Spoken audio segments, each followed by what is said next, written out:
Benjamin Franklin, An American Life by Walter Isaacson. Picture this. It's a quiet Sunday morning in Philadelphia, 1723. A scraggly 17-year-old kid stumbles off a boat, exhausted and starving.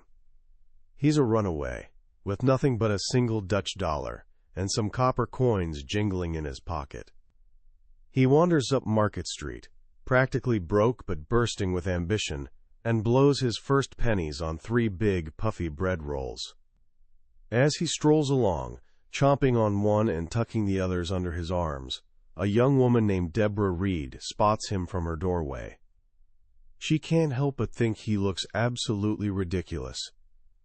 That awkward teenager munching bread, that was Benjamin Franklin.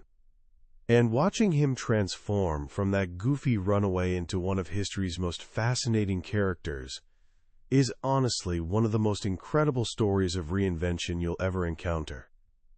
Today, we're exploring Walter Isaacson's masterful biography, Benjamin Franklin, An American Life.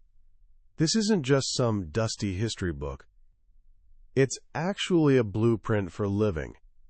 It's about a guy who basically invented the American dream before anyone even knew what that meant. Writer, inventor, scientist, diplomat, founding father. He did it all. But here's the kicker. The most amazing thing he ever invented was himself. Over the next hour, I'm going to walk you through how Benjamin Franklin's mind actually worked. We'll discover how he taught himself to write like a pro, built a fortune from absolutely nothing, became a networking genius, and created a whole philosophy based on virtue, common sense, and this unstoppable drive to improve himself and everything around him. By the time we're done, you won't just know Franklin's story. You'll understand the timeless strategies he used, and honestly, you might just see how to apply them to your own life. So how does someone become Benjamin Franklin? It starts with rebellion, not destiny. Young Ben was born in Boston as the 10th son of a humble candle maker. His father had 17 kids, and Ben was supposed to spend his life doing the family business, melting fat and cutting wicks. Pretty unglamorous, right? But this kid had fire in his belly, an insatiable hunger for knowledge, and a serious problem with being told what to do. Even as a young boy, he was a natural leader. He rallied the neighborhood kids to build a wharf using stolen stones, not because he was a troublemaker, but because he saw a muddy marsh and thought, I can fix that. He was always tinkering, always experimenting. He made his own swimming fins to go faster in the water, and once used a kite to drag himself across a pond. Classic Franklin, even back then, always hunting for a better way to do things. But his real love was reading. He devoured every book he could find, spending every spare penny on them. This obsession with words landed him an apprenticeship at his older brother James's print shop. And that's where Franklin discovered his superpower, writing. But James wasn't exactly a supportive mentor. He was harsh, jealous of his younger brother's quick mind. He ran Boston's edgiest newspaper, the New England Courant, surrounded by clever writers. Ben desperately wanted in, but he knew James would never publish his work. So at 16, he pulled off his first brilliant act of reinvention. He created a character, a sharp-witted, middle-aged widow named Silence Dogood. He'd write these hilarious, insightful letters in her voice, and secretly slip them under the print shop door at night. The next morning, he'd hide his smile while listening to his brother and friends rave about these anonymous letters and slap them on the front page. For months, Silence Dogood was the hottest writer in Boston, and nobody had a clue she was actually a teenage boy. This taught Franklin something crucial. You can control your narrative. You can literally invent who you want to be. But success breeds tension. His brother's, quote, harsh and tyrannical treatment, as Franklin put it, planted in him a lifelong hatred of arbitrary power. So at 17, he did what ambitious young people often do when they feel trapped. He ran. And that's how he ended up in Philadelphia, clutching those 3 ridiculous bread rolls. Landing in a strange city broke and friendless could be terrifying. But Franklin had something special: charisma, and an uncanny understanding of human psychology. He had this gift for making people genuinely want to help him. He wasn't just charming. He was curious, engaging, and truly interested in others. He landed a job with an eccentric printer named Samuel Keimer, but he knew the real path to success meant being his own boss. This is where we see Franklin the strategist emerge. He realized that success wasn't just about skill, it was about reputation and connections. He made a big show of his work ethic, personally wheeling a barrel full of paper through the streets, so everyone could see what a hard worker he was. "I took care," he later wrote, "not only to be in reality industrious and frugal, but to avoid all appearances of the contrary." But his masterstroke? Creating a club.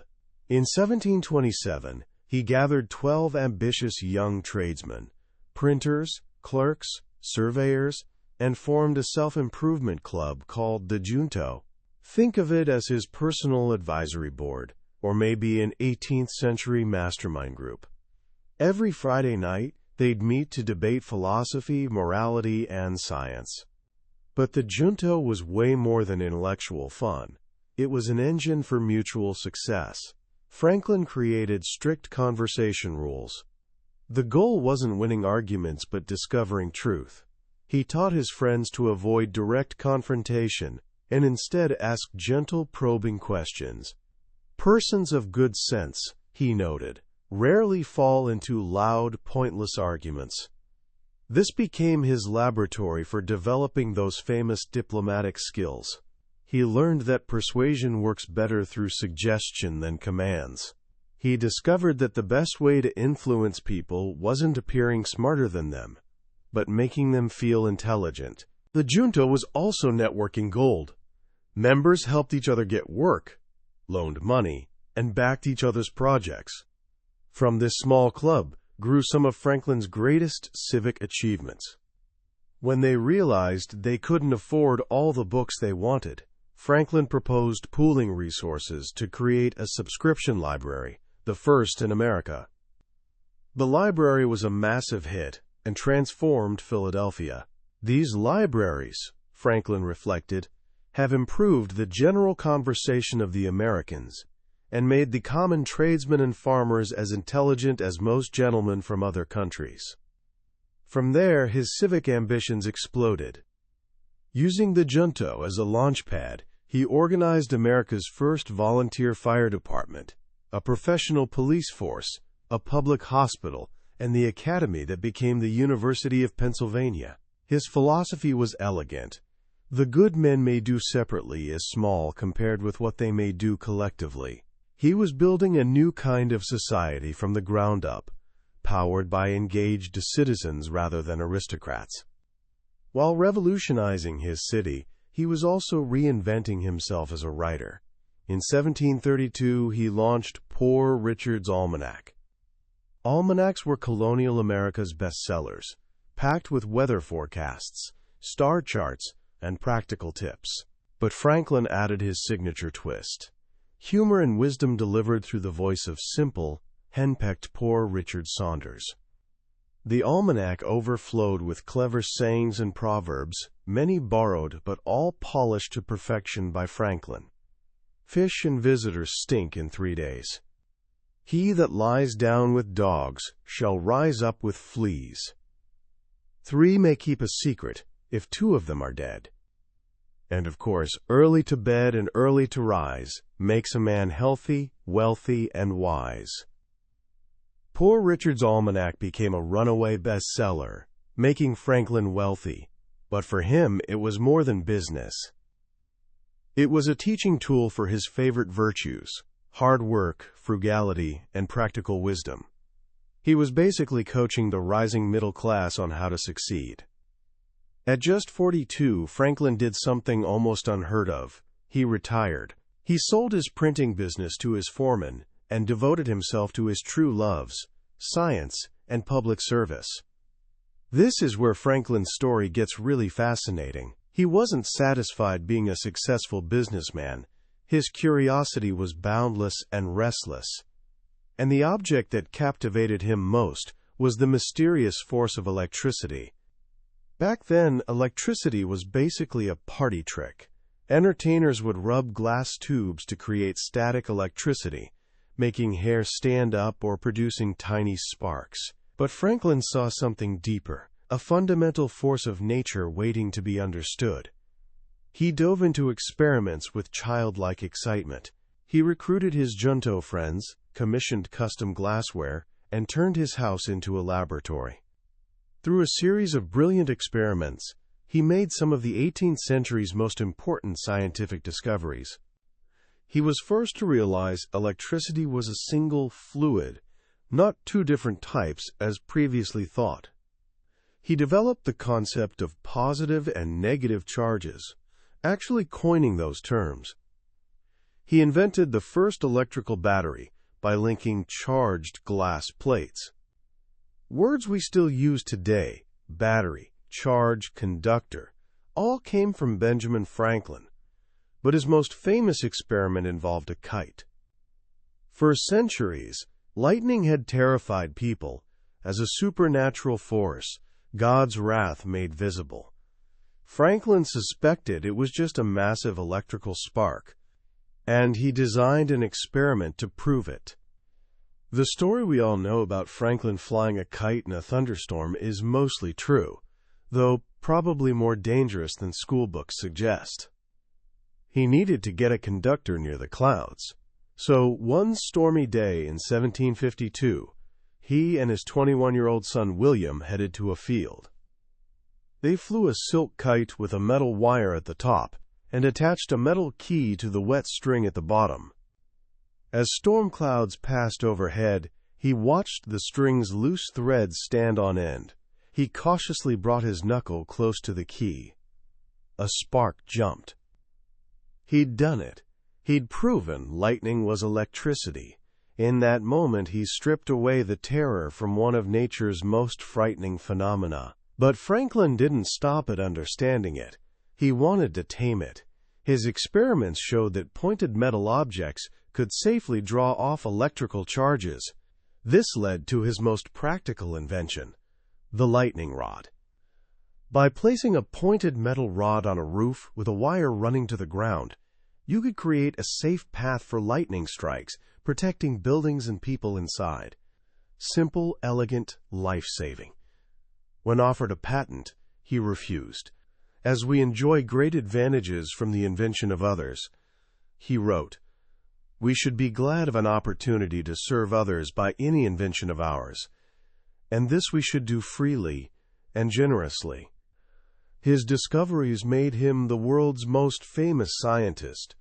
The philosopher Immanuel Kant called him the new Prometheus, who had stolen fire from heaven. Franklin's scientific fame would now open a new chapter, statesman on the world stage. His political journey intensified with a problem that would define his later career, the power struggle between American colonies and their rulers. In Pennsylvania, the conflict centered on the Penn family, wealthy proprietors who governed the colony from comfortable English estates.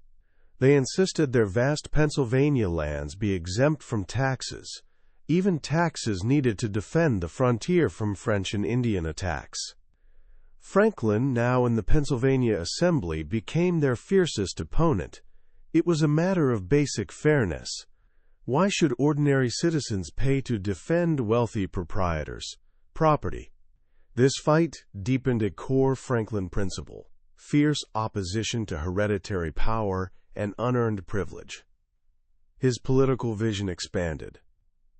He began seeing the colonies not as separate entities, but as a potential unified nation with shared interests. In 1754, as the French and Indian War erupted, he traveled to Albany for a colonial conference. He brought a bold proposal, a plan for colonial union. To promote it, He published America's first political cartoon, a snake cut into pieces, each labeled with a colony's name.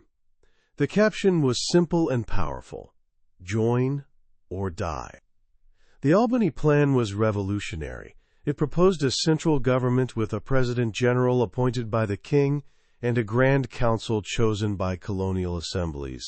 This council could raise armies, levy taxes, and manage Indian relations.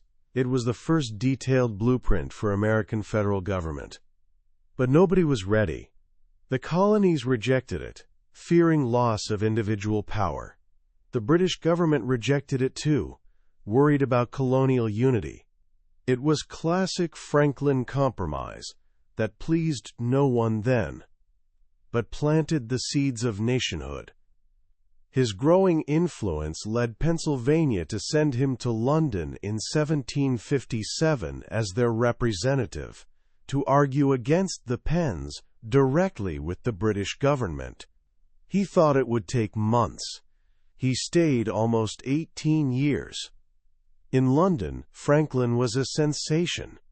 Celebrated as scientist and sage, he joined the Royal Society, received honorary degrees from Oxford and St. Andrews, and befriended leading intellectuals like philosopher David Hume and economist Adam Smith. But his political mission proved frustrating. He discovered the British government had little sympathy for colonial rights. He believed Americans were full British subjects with the right to taxation only by their own elected representatives. London ministers saw colonies as subordinate possessions existing to enrich the mother country. This conflict exploded with the Stamp Act of 1765. For the first time, Parliament imposed direct colonial taxation, requiring stamps on everything from newspapers to legal documents to playing cards. The colonies erupted in protest. Franklin in London initially took a pragmatic approach. He thought the act was a mistake but didn't grasp the depth of American fury. He even recommended a friend as Pennsylvania's stamp collector, a political miscalculation that nearly destroyed his reputation back home. Mobs gathered in Philadelphia, threatening to burn his new house. His wife Deborah refused to flee and stood guard with a gun. Franklin quickly recognized his error and launched a brilliant campaign to repeal the act. He wrote anonymous newspaper essays and in 1766 gave a masterful performance before the House of Commons. For hours he calmly and cleverly answered questions, explaining the American position. He made a crucial distinction. Americans didn't object to external taxes like trade duties Parliament traditionally used to regulate commerce. But they'd never accept internal taxes like the Stamp Act, levied directly by a body where they had no representation. Can military force compel submission to a tax? One member asked. They cannot force a man to take stamps who chooses to do without them, Franklin replied. They will not find a rebellion. They may indeed make one. His testimony was triumphant. Parliament repealed the Stamp Act, and Franklin became an American hero. But the underlying issue remained. Parliament passed a declaratory act, asserting its right to make colonial laws in all cases whatsoever. The fight was far from over, and over the following years, Franklin's heart slowly hardened. He'd arrived in London a proud Englishman dreaming of harmonious empire, but the ministry's arrogance and condescension slowly eroded his loyalty. The final, brutal break came in 1774 in a room called the Cockpit, the Privy Council chamber. Franklin was summoned to answer for leaking embarrassing letters written by Massachusetts Royal Governor Thomas Hutchinson.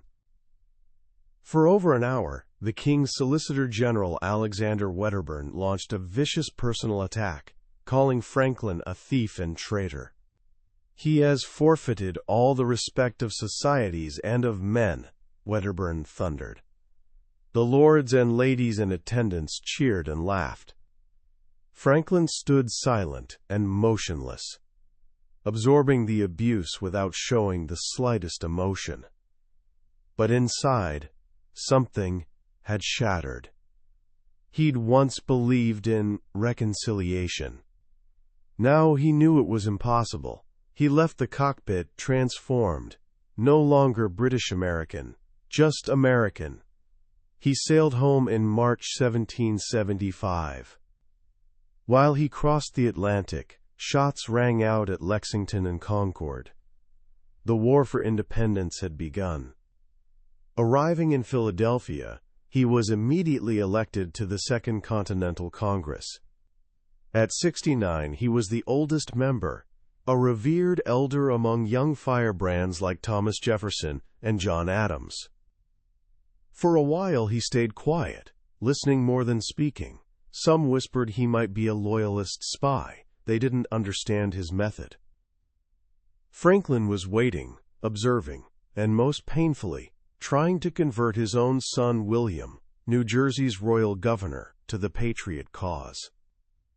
The two met at a country estate outside Philadelphia. It was tearful and agonizing. William, loyal to the king who'd appointed him, refused to join the rebellion. Franklin, heartbroken, made his choice. He declared himself fully for independence. "I have lost my son," he'd later say. It was a personal sacrifice mirroring the national one. Family bonds, like empire bonds, were being torn apart.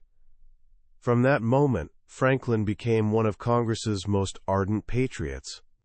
He served on the committee drafting the Declaration of Independence with Jefferson and Adams. While Jefferson deserves credit for the soaring prose, Franklin made the most important edit. Jefferson had written, "We hold these truths to be sacred and undeniable." Franklin crossed it out and suggested something simpler, more powerful. "We hold these truths to be self-evident." With that one pen stroke, he shifted the argument's foundation from faith to reason. As war raged, America's prospects looked grim. The fledgling nation was broke, its army in disarray, facing Earth's mightiest military power. They desperately needed an ally. Only one nation was powerful enough to challenge Britain-France. In fall 1776, Congress made a bold gamble. They sent their most famous citizen on a secret mission to Paris to request help. It was dangerous for a 70-year-old man, crossing winter oceans patrolled by British ships. But Franklin accepted. His arrival in France was sensational. To the French, he embodied the New World, a homespun philosopher, natural genius, champion of liberty. His face appeared on medallions, portraits, and snuff boxes. Court ladies even styled their hair to imitate his simple fur cap.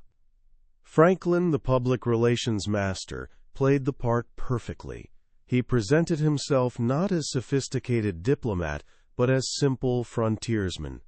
He knew the French court was enchanted by romantic American virtue, and he used his persona to embody it. But behind the folksy image was a brilliant, cunning diplomat. His mission: persuade an absolute monarchy to support democratic revolution. An incredibly delicate dance. For over a year he charmed French ministers, cultivated powerful salon friends, and patiently waited for the right moment. The French were sympathetic but wouldn't bet on losers. They needed proof Americans could actually win. That moment came December 1777, with news of the stunning American victory at Saratoga. A British army had surrendered. Franklin knew this was his leverage. He immediately approached French Foreign Minister Comte de Vergennes and pressed for formal alliance. The French, now convinced America could win and eager to strike their old enemy Britain, finally agreed. In February 1778, Franklin signed alliance and commerce treaties with France. For the ceremony, he wore an old, plain Manchester velvet suit. A friend asked why. "To give it a little revenge," Franklin replied. It was the same suit he'd worn 4 years earlier when humiliated in the cockpit. The French alliance was the war's turning point. French money, ships, and soldiers would prove critical to American victory. But Franklin's work wasn't finished. In 1781, after the decisive Yorktown victory, he was appointed peace commissioner to negotiate with Great Britain, joined in Paris by John Adams and John Jay. The negotiations were a diplomatic masterclass. Congress had instructed them to do nothing without French approval. But Franklin, Adams, and Jay soon realized France had its own interests, not always aligned with America's. The French, for example, didn't want America becoming too powerful. So in a bold move, they decided to negotiate secretly and directly with the British. It was risky, playing two great European powers against each other. But Franklin was masterful at it. He pushed for generous terms, full independence recognition, all British troop removal, and vast new territories extending to the Mississippi River.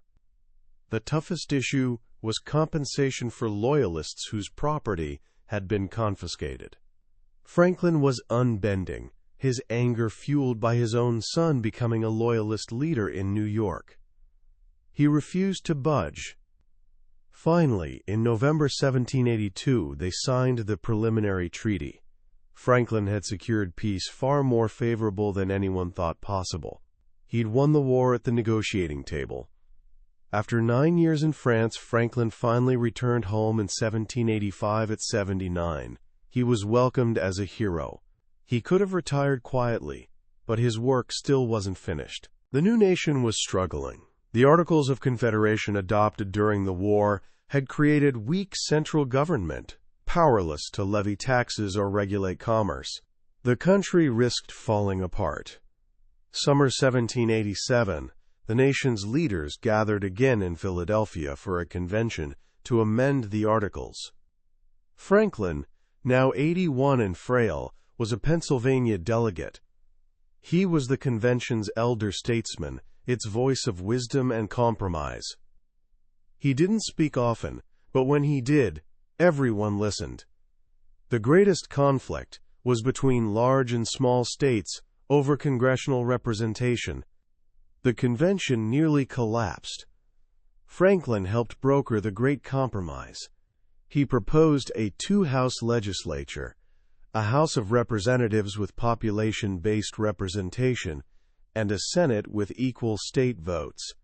This solution saved the convention and created the federal system we have today. On the final day, as delegates signed the new Constitution, Franklin pointed to the sun carved on George Washington's chair back. "I have," he said, often during the session looked at that behind the president without being able to tell whether it was rising or setting. But now at length I have the happiness to know that it is a rising and not a setting sun. In his final years, Franklin embarked on one last public crusade. He became president of the Pennsylvania Society for Promoting the Abolition of Slavery. The man who'd once owned slaves and published sale ads now dedicated himself to ending the institution he called an, quote, atrocious debasement of human nature. Just before his death in 1790 at 84, he sent a formal petition to the First United States Congress, asking them to, quote, devise means for removing this inconsistency from the character of the American people. So looking back on this incredible life, what enduring lessons can we draw from Benjamin Franklin's story? What was his secret? I think at its core it comes down to a few powerful ideas. First, Franklin was the ultimate self-improvement believer. He never stopped learning, never stopped trying to be better. From his rigorous writing method to his famous 13 virtues, his life was a constant project of self-mastery. He wasn't born a genius. He made himself one through relentless practice and daily commitment to growth. He understood character isn't something you're born with. It's something you build, one small action at a time. Second, he understood the power of community and connection. In an age celebrating lone wolves, Franklin was a master collaborator. His Junto Club shows us the fastest way to improve yourself is surrounding yourself with people who'll challenge you, support you, and hold you accountable. He knew great things are rarely accomplished alone. He built networks, forged alliances, and understood true strength comes from working together for common good. Third, he mastered pragmatism. He wasn't a rigid ideologue. He was a scientist, an experimenter, interested in what worked. Whether designing a stove, a constitution, or a treaty, he always sought practical solutions. This made him a brilliant compromiser. He believed in having humility to doubt his own infallibility, to listen to others, and find common ground, allowing progress. In our polarized times, that's a lesson we desperately need. Finally, Franklin's life testifies that virtuous living and successful living aren't mutually exclusive. He wasn't a saint. He had flaws, his errata, as he called them. But he truly believed the most acceptable service to God was doing good to humanity. He dedicated his life to creating things making life better for ordinary people. Libraries, hospitals, fire departments, a nation. He showed us ambition isn't a vice when channeled toward serving others. He proved you can do well by doing good. So what can you do right now to apply a little Franklin wisdom to your own life? First, start your own junto. You don't need a formal club. Just find one or two ambitious friends you respect and make a pact to help each other grow. Meet regularly, discuss goals, share what you're learning, and hold each other to higher standards. Second, pick one virtue, just one. You want to improve and focus on it for a week. Maybe Franklin's order, let all your things have their places. Or silence. Speak only what may benefit others or yourself. Don't try being perfect. Just try being a little better each day. As Franklin discovered, simply paying attention to your character can be transformative. Third, cultivate benevolent curiosity. Ask questions. Listen more than you talk. Be genuinely interested in the world and people around you. Franklin's charm wasn't a trick. It reflected his deep, authentic interest in others. That was a summary of Benjamin Franklin, An American Life by Walter Isaacson. We've touched on the major milestones and lessons from his incredible journey, but there's a depth and richness in the full biography that a summary just can't capture. The real magic is in the details, the letters, witty asides, small moments revealing the man behind the legend. This summary is really just an invitation, a map to treasure. If any part of Franklin's story has sparked something in you, I can't recommend enough that you pick up the book. Reading it is more than learning history. It's like spending time with one of the wisest, most charming, and most inspiring mentors you could ever hope to find. The link is in the description. Also, if you found this journey into Franklin's life valuable, please take a moment to like and subscribe. It tells us you want more deep dives into books that shaped the world's most successful minds, and it helps our community of learners grow. Let's keep exploring these timeless ideas together.